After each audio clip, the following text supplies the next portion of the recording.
It is sometime in the early 1970s in the black neighborhood of Greenwood in Tulsa, Oklahoma. Greenwood has a history as a center of black culture and was known as Black Wall Street, but that was marred by a horrific race massacre in the 1920s.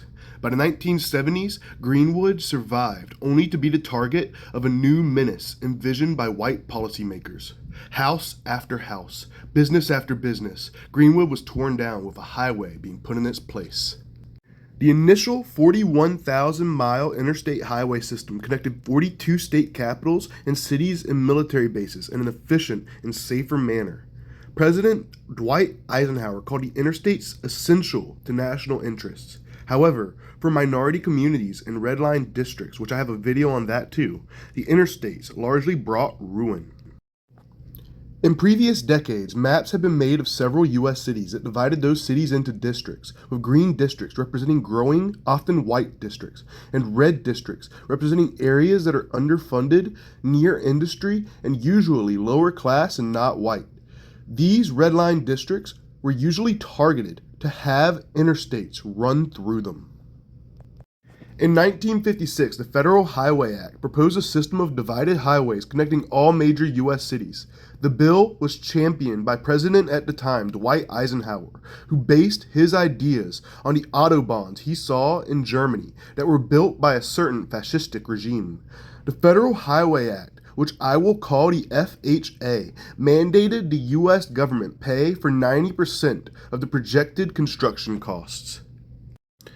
As the highways approached U.S. cities, city planners saw the interstates as a way to destroy often black red line districts and to use the highways to further divide red line black neighborhoods from green lined white neighborhoods. Furthermore, especially in the South, the interstates were used by openly racist Southern leaders to destroy black communities that were thriving. According to the United States Department of Transportation, within 2 decades, it was estimated that the interstate highways displaced 475,000 households, or over 1 million people. Some examples of thriving communities that were lost include, but are not limited to, Greenwood, Oklahoma, which was paved over by I-244. West Montgomery, Alabama, which was paved over by I-65 and I-85. Overtown in Miami, the Harlem of the South, which was paved over by I-95 and 395. And Black Bottom in Detroit, which was flattened for I-375. As a matter of fact, Black Bottom is shown in this picture right here being destroyed.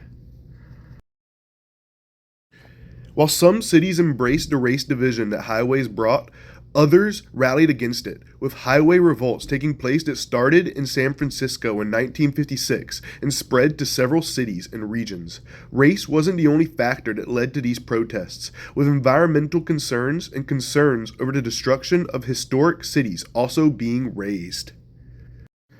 Today, interstates are being built throughout the country, but one can only hope that the days of urban freeways dividing neighborhoods and displacing families in a way that economically destroys communities are kept in the past, where it belongs.